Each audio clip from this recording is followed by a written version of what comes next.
The morning rain drummed against the windshield of Marcus Henley's sedan as he drove through the familiar streets of Millbrook, Pennsylvania.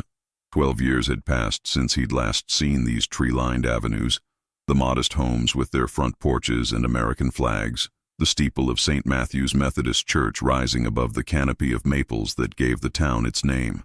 Nothing had changed, yet everything felt different through the lens of time and grief. Marcus pulled into the parking lot of the Millbrook Chronicle, the small-town newspaper where he'd begun his journalism career 2 decades ago. At 43, he carried the weariness of someone who had seen too much of the world's darkness. His once bright faith had dimmed to embers after covering war zones, natural disasters, and human trafficking rings for major metropolitan papers. The assignment that brought him back, investigating the potential demolition of the old Millbrook Elementary School, seemed mundane compared to his usual work. But his editor at the Philadelphia Inquirer thought a human interest piece about small-town preservation efforts might resonate with readers. The real reason Marcus had accepted the assignment, though, was more personal. He needed to face the ghosts of Millbrook, particularly the memory that had haunted him for 12 years, the disappearance of 7-year-old Sarah Chen after her birthday party on a warm September evening. Sarah's case had been his first major investigative piece as a rookie reporter, and his failure to uncover the truth had driven him away from this town, and eventually away from the faith that had once anchored his life. Inside the Chronicle's cramped offices, Martha Weaver looked up from her desk with the same sharp eyes that had mentored him decades ago. Her gray hair was shorter now, and lines mapped the years around her eyes, but her smile was as warm as ever. "Marcus Henley," she said, rising to embrace him. "I was wondering when you'd find your way back here." "Hey, Martha, you're looking good." Flatterer. "Coffee's fresh if you want some." "I assume you're here about the school demolition story?" Marcus nodded, accepting the steaming mug she offered. "My editor thinks there's a human interest angle worth exploring. Historic preservation, community identity, that sort of thing." Martha studied him with the intuition of a veteran journalist. "And you think there might be more to it?" It wasn't a question. Marcus had always been transparent with Martha, even as a young reporter prone to chasing shadows and seeing conspiracies where others saw coincidences. "Maybe. The school's been abandoned for what, 8 years now? Why the sudden push for demolition? Budget concerns mostly. The building's becoming a liability, and the county doesn't want to maintain it anymore. But you're right to be curious. There's been some unusual activity around there lately." Before Marcus could ask what she meant, Martha's phone rang. After a brief conversation, she hung up with an expression of bewilderment. "That was Deputy Jim Morrison. You remember Jim? He was on the force when you covered the Chen case." The mention of Sarah's disappearance sent a familiar chill through Marcus. What did he want? Construction crew found something this morning while doing their preliminary inspection of the school. They were checking the old basement when they discovered a child's doll wedged behind some pipes in the boiler room. Marcus set down his coffee cup, his reporter's instincts sharpening. A doll? Not just any doll. Jim says it matches the description of the one Sarah Chen was carrying the night she disappeared. Her parents confirmed it. Same dress, same brown yarn hair, even the same missing button on the shoe. The room seemed to tilt slightly. Marcus gripped the edge of Martha's desk, memories flooding back. Sarah's mother, Anna Chen, clutching a photograph of her daughter holding that exact doll. The extensive searches that had turned up nothing. The gradual acceptance that the little girl had simply vanished without a trace. How is that possible? Marcus heard himself ask. We searched everywhere.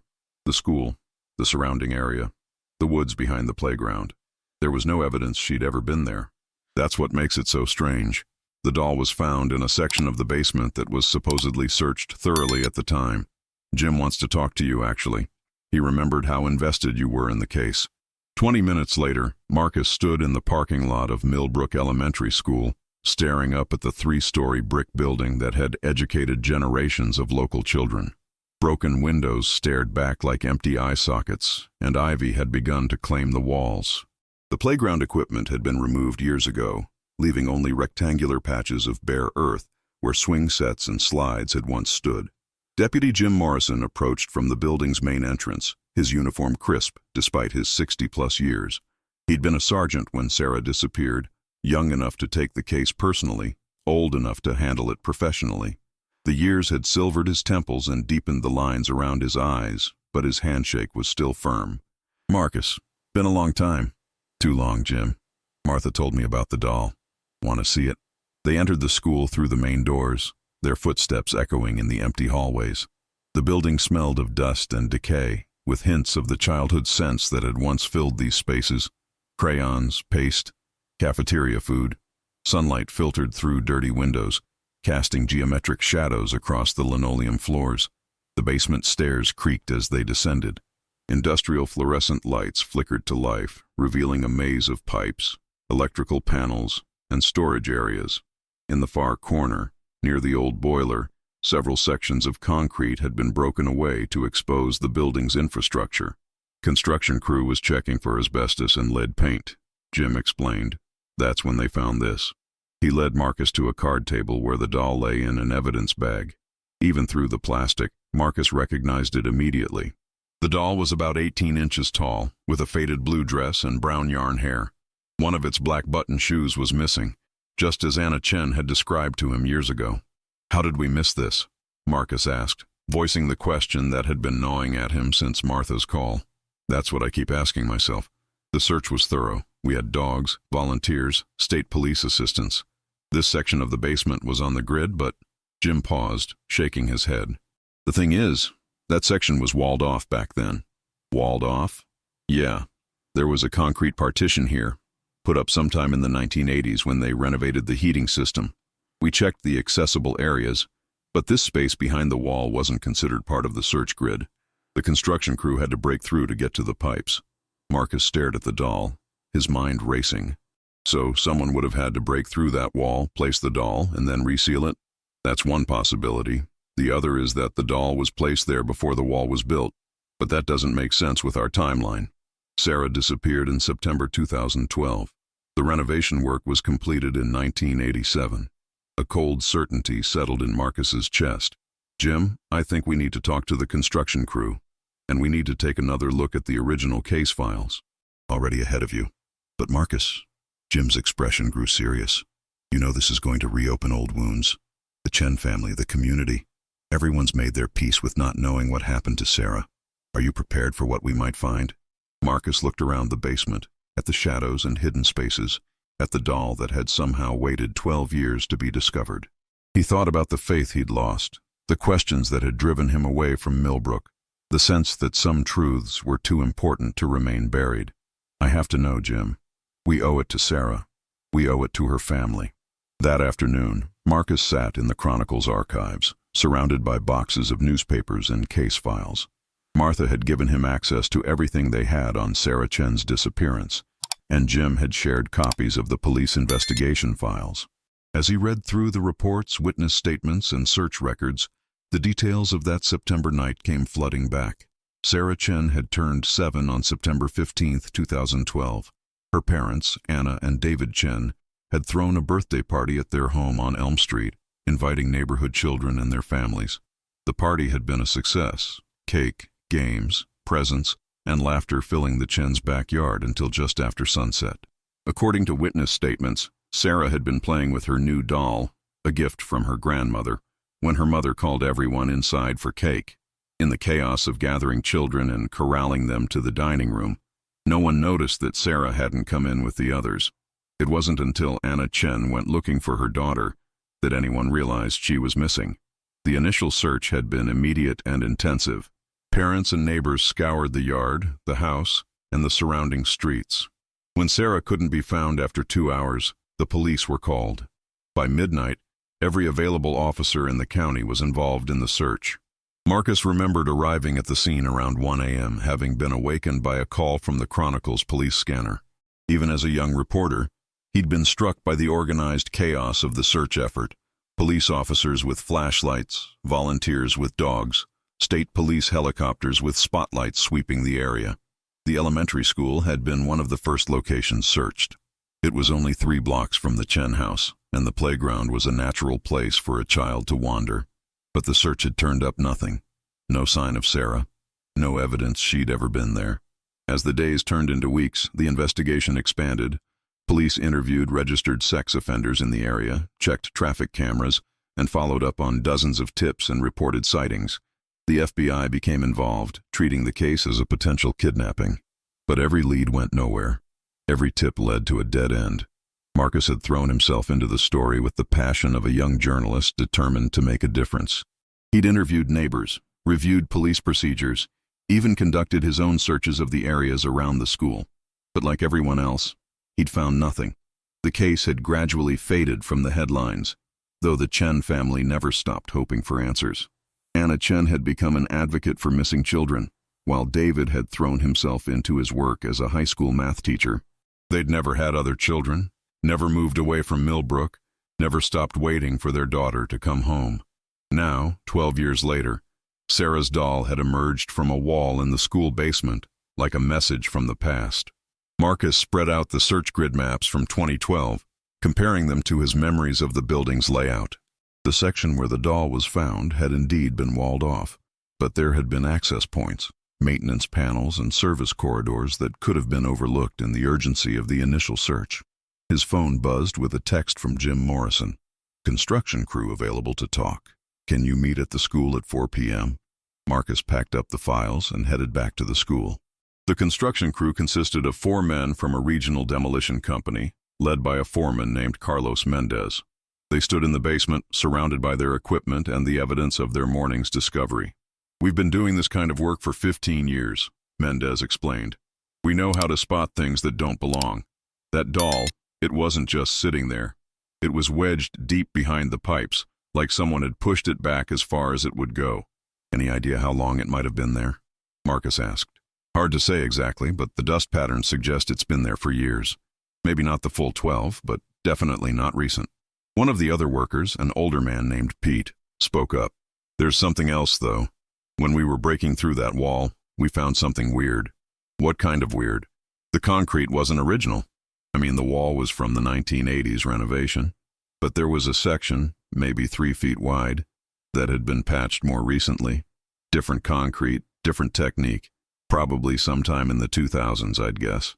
Marcus and Jim exchanged glances. "Show us," Jim said. Pete led them to the wall where they'd found the doll.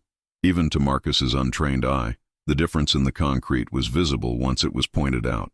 The patch was slightly different in color and texture, as if someone had made a repair years after the original construction.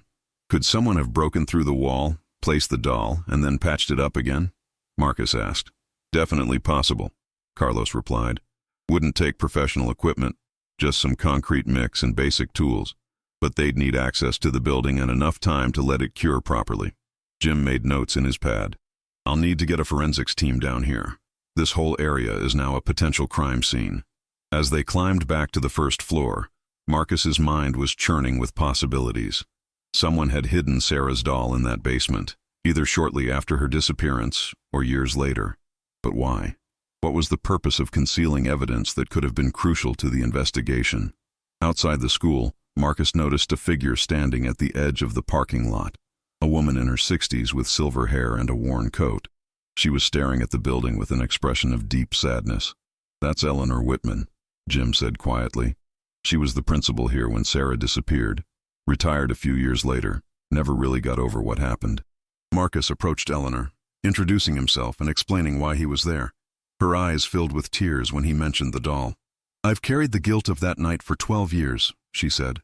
"The school was supposed to be secure, but children are resourceful. They find ways into places they shouldn't be. I always wondered if somehow Sarah had gotten into the building and what? There were rumors, you know, about the night janitor back then, Harold Vickers. Some of the parents had concerns about him being around the children. Nothing concrete, just a feeling that something wasn't right." Marcus felt his pulse quicken. What kind of concerns? He was inappropriate with some of the older girls. Comments, looks, finding excuses to be around them. Several parents complained, but the school board said there wasn't enough evidence to take action. Harold had worked there for 20 years, had a clean record. "Is he still around?" Eleanor shook her head. "He moved away about 6 months after Sarah disappeared. Said the community was making him a scapegoat, but I always wondered." That evening, Marcus sat in his hotel room, laptop open, researching Harold Vickers. The man had indeed left Millbrook in early 2013, relocating to a small town in Ohio. A deeper search revealed that he'd been fired from his next job at another school district after similar complaints about inappropriate behavior around children. Marcus's phone rang. It was Anna Chen. "Mr. Henley, Deputy Morrison told me you're back in town looking into Sarah's case again. Is it true they found her doll?" Anna's voice carried the same note of desperate hope that Marcus remembered from 12 years ago. "Yes, Mrs. Chen. I'm sorry this is bringing everything back up again." "Don't be sorry. We've never stopped hoping for answers. Can I see it, the doll?" "I think that can be arranged. Mrs. Chen, I need to ask you something. Do you remember a janitor at the elementary school named Harold Vickers?" There was a long pause. "Yes. Sarah mentioned him a few times. She said he was always trying to give her candy, asking her to stay after school to help clean the classroom. It made me uncomfortable, but I thought I was being overprotective." "Did you ever report your concerns?" "I should have, but Harold seemed harmless, and the other parents I talked to said their children liked him. I convinced myself I was imagining things." After hanging up, Marcus stared out his hotel window at the lights of Millbrook spread below. Somewhere in this quiet town, someone had answers about what happened to Sarah Chen. The discovery of her doll was just the beginning. The next morning brought developments that changed everything. Jim Morrison called at 7 a.m. with news that forensics had found something else in the school basement. Traces of DNA on the doll that didn't match Sarah or her family members. "We're running it through the database," Jim explained as they met at the police station. "But Marcus, there's something else. I made some calls about Harold Vickers. He died 2 years ago in Ohio. Heart attack." Marcus felt a mixture of disappointment and relief. If Vickers had been involved in Sarah's disappearance, they'd never get answers from him directly. But if he hadn't been, they were back to square one. "There's more," Jim continued. "I spoke with his former supervisor in Ohio. After Vickers was fired, he made some statements to his union representative about Millbrook. Said he'd been blamed for things that weren't his fault, that he knew more about what really happened to that little girl than anyone realized." "Did he say what he meant by that?" "No, but the supervisor thought he was just bitter about losing his job. Now I'm not so sure." They drove to Harold Vickers' former address on Pine Street, a small apartment building on the edge of town. The current tenant was a young family who'd never heard of Vickers, but the landlord, Mrs. Patricia Hoffman, remembered him well. Harold was a quiet tenant, she told them in her cluttered living room filled with photographs and antique furniture. "Paid his rent on time, kept to himself. But after that little girl went missing, he became paranoid. Started talking about people watching him, following him." "Did he ever mention the case specifically?" Marcus asked. "Oh yes, he was obsessed with it. Would clip newspaper articles, watch the news coverage. I thought it was natural. He worked at the school after all. But then he started saying strange things." "What kind of things?" Mrs. Hoffman hesitated, as if deciding whether to continue. "He said the police were looking in all the wrong places, that they'd never find the truth because the people responsible were too smart, too connected." "Did he say who he meant?" "Not directly, but he did mention that some of the school board members and church leaders weren't what they seemed. Said there were secrets in this town that went back decades." As they left Mrs. Hoffman's house, Marcus felt the familiar tingle of a story getting bigger than expected. What had started as a simple case of a missing child was beginning to reveal deeper layers of deception and cover-up. That afternoon, Marcus visited St. Matthew's Methodist Church, where Sarah's family had been members. The pastor, Reverend Michael Torres, was a young man who'd arrived in Millbrook only 5 years earlier, but he was familiar with the Chen family's story. "They've shown incredible faith through their ordeal," he told Marcus in his modest office overlooking the church cemetery. "Anna still comes to services regularly, though David stopped attending shortly after Sarah disappeared." "Did you know the previous pastor, Reverend William Hartley?" "Only by reputation. He retired about 7 years ago, moved to Florida to be near his daughter. He was beloved here, served the congregation for over 30 years. "Was he pastor when Sarah disappeared?" "Yes. He was very involved in the search efforts, opened the church as a command center for volunteers. It hit him hard when they never found her." Marcus made a note to try to contact Hartley. Something about the timeline bothered him.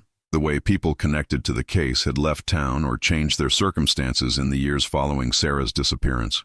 His next stop was the Millbrook School District offices, where he hoped to review personnel files and policies from 2012.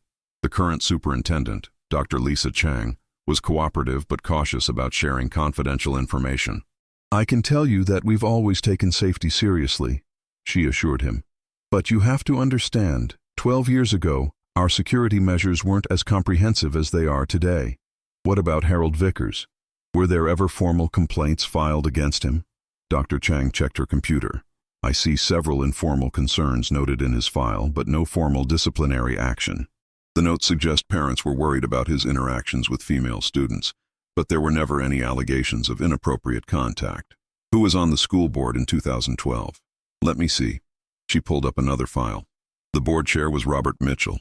He owns the hardware store downtown. Other members included Margaret Foster, who ran the library, Thomas Chen, no relation to the missing girl's family, Dr. James Harrison, and Pastor William Hartley. Marcus paused in taking notes. The pastor was on the school board. Yes, that's common in small towns. Community leaders often serve on multiple boards. Something clicked in Marcus's mind, a connection he'd missed before. Pastor Hartley had been in a position to influence both the church's response to Sarah's disappearance and the school board's handling of concerns about Harold Vickers. That evening, Marcus called information and obtained a phone number for William Hartley in Tampa, Florida. The elderly pastor's voice was warm, but carried an undertone of wariness when Marcus explained why he was calling. The Chen case, Hartley said slowly. I've prayed for that family every day for 12 years. Have there been new developments?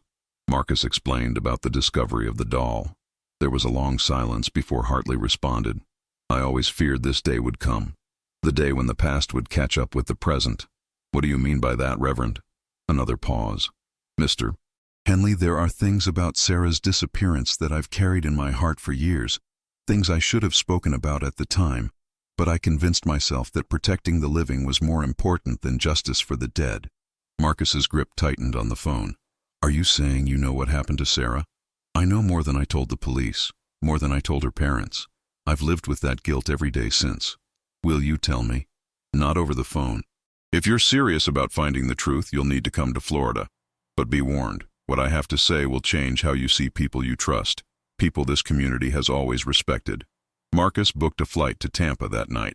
2 days later, Marcus sat in William Hartley's sunlit living room in a retirement community overlooking Tampa Bay.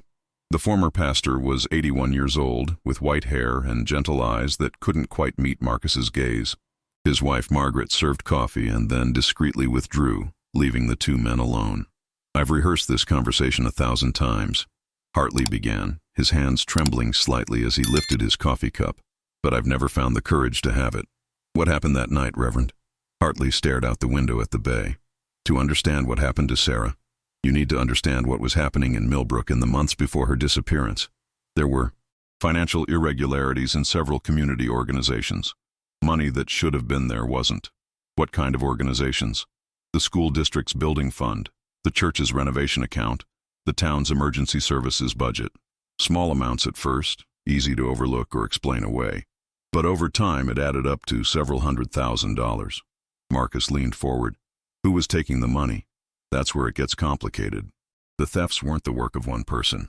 They were part of a coordinated effort involving people in positions of trust throughout the community. School board members, church leaders, town councilmen, including you. Hartley's eyes filled with tears. No, I never took money. But I discovered what was happening and I didn't report it. I was pressured to keep quiet. By whom? Robert Mitchell was the ringleader. He had access to multiple accounts through his position on various boards, and he'd recruited others over the years. Margaret Foster from the library, Dr. Harrison from the school board, even Deputy Chief Crawford from the police department. Marcus felt the pieces of a puzzle clicking into place. What does this have to do with Sarah? Harold Vickers discovered the thefts. He was working late one night cleaning the school board offices when he overheard a meeting between Mitchell and the others. They were discussing how to cover up missing money from the building fund. So Harold was trying to expose them? Exactly. He came to me first, as his pastor, seeking guidance about what to do. I should have told him to go to the state police immediately. Instead, I tried to handle it quietly, thinking I could convince the others to return the money and make amends. But they refused. Worse, they realized Harold was a threat to everything they'd built. Mitchell convinced the others that Harold had to be silenced one way or another. Marcus felt a chill run down his spine. They killed Harold? No. They came up with something worse. They decided to frame him for Sarah's disappearance. The room seemed to spin around Marcus as the implications sank in. They kidnapped a 7-year-old girl to frame an innocent man. Hartley shook his head, tears streaming down his face. They didn't plan to hurt her. The original idea was to make it look like Harold had taken her, then rescue her and be heroes. But something went wrong. What went wrong? Sarah fought back. She was a brave little girl, and when Mitchell tried to take her from the school playground that night, she screamed and struggled. He panicked and Hartley's voice broke. He hit her to keep her quiet, too hard. Marcus closed his eyes, feeling sick. She died. Not immediately, but she was badly injured, unconscious. They couldn't take her to a hospital without explaining what had happened, so Hartley couldn't finish the sentence. They let her die. Mitchell made the decision. He said it was too late to save her, that they had to protect themselves and their families. They took her body to the school and hid it in the basement, then sealed up that section with new concrete. The doll, Marcus realized. In their panic, they'd missed Sarah's doll, leaving it behind as silent testimony to their crime. Why didn't you come forward then? Mitchell threatened my family, my wife, my grandchildren. He had connections throughout the county, people who owed him favors. And I was weak, Mr. Henley. I convinced myself that bringing down all these respected community leaders wouldn't bring Sarah back. What about Harold? They let him take the blame? The plan was to plant evidence in his apartment, make it look like he'd been planning to abduct a child. But Harold sensed what was happening and left town before they could complete the frame-up. His sudden departure only made him look more guilty. Marcus sat in stunned silence, processing what he'd learned. After several minutes, he spoke again. Who else was involved in the cover-up? Just the original group. Mitchell, Foster, Harrison, and Crawford. They swore never to speak of it, never to contact each other unnecessarily. They lived in fear for years, waiting for someone to discover Sarah's remains. And now someone has. Yes. God forgive us all, but yes. Marcus looked at the frail old man across from him, seeing not the respected pastor he remembered, but a broken soul carrying an unbearable burden. Why are you telling me this now? Because I'm dying, Mr. Henley. Pancreatic cancer, stage 4. I have maybe 6 months left, and I can't face my maker with this sin on my soul. Will you testify? Make a formal statement. Hartley nodded slowly. I'll tell the authorities everything. I should have done it 12 years ago. What about the others? Are they still alive? Mitchell is still running his hardware store. Foster died 3 years ago. Heart attack, some said brought on by stress. Harrison retired and moved to Arizona. Crawford took early retirement and lives on a fishing boat somewhere on the Chesapeake Bay.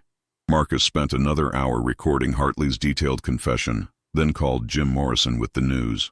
The next flight back to Pennsylvania couldn't come soon enough. Back in Millbrook, the arrest of Robert Mitchell sent shockwaves through the community.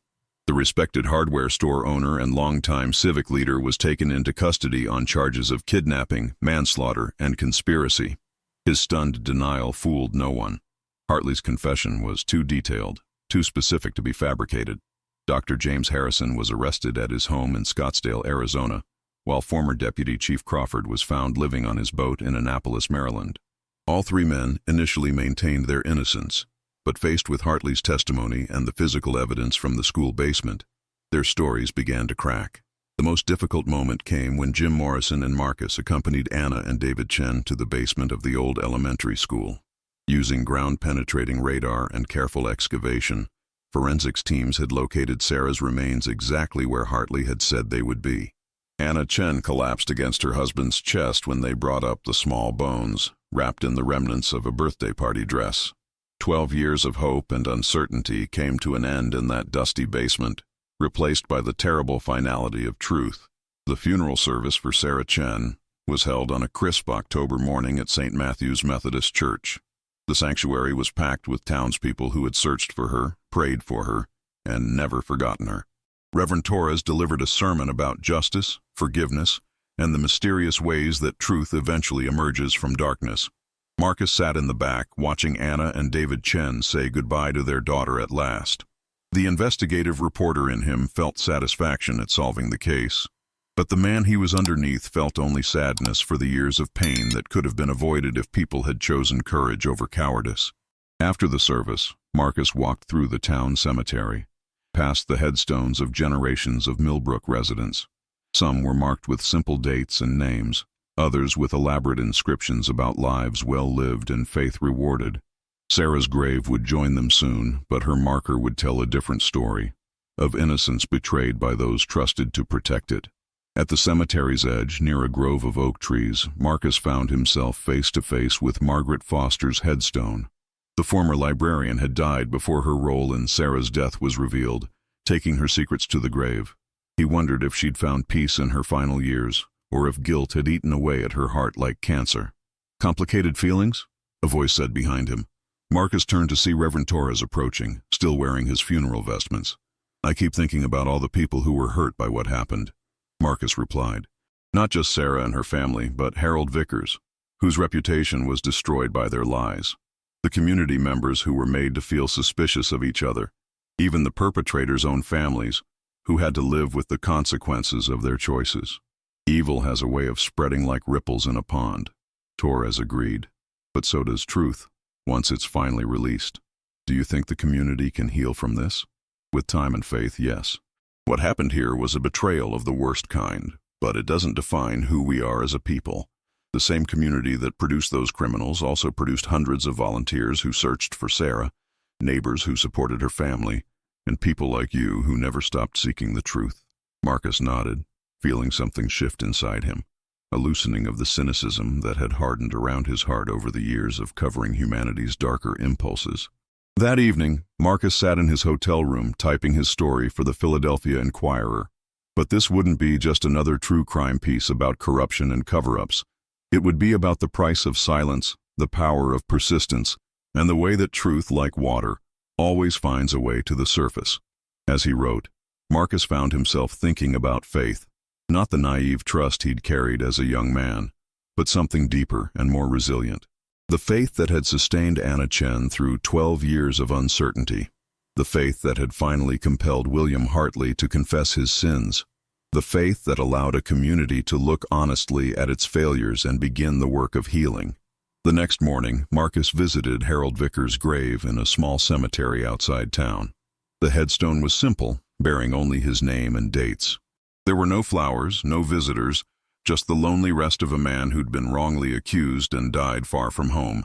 Marcus placed a small bouquet of wildflowers on the grave and said a prayer for a man he'd never met, but whose courage had ultimately led to justice for Sarah Chen.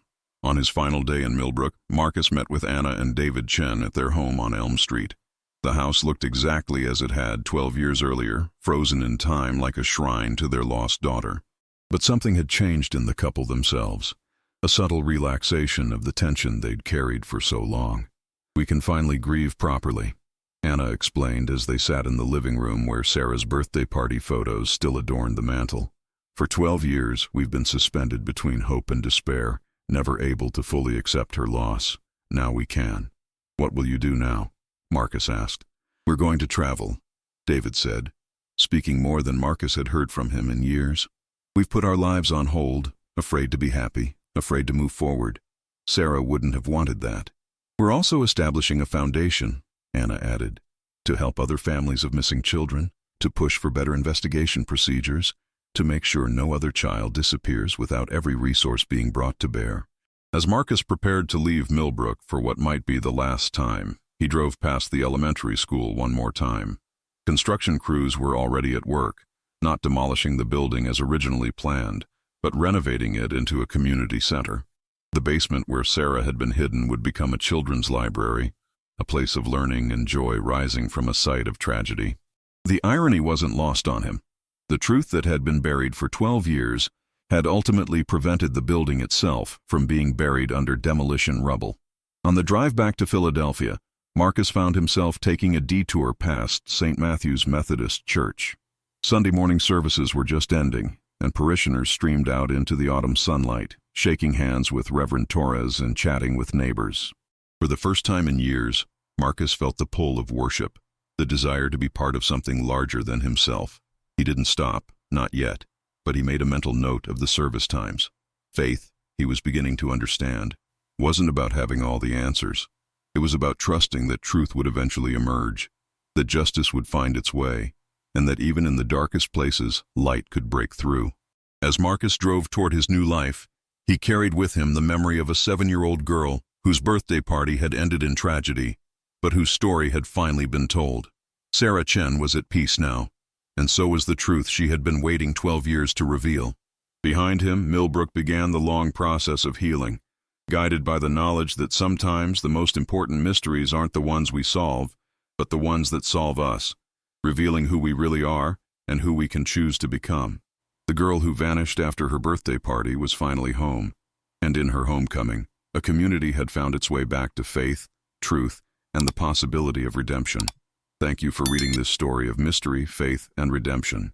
If this narrative moved you, please subscribe to our channel for more compelling stories that explore the depths of human experience.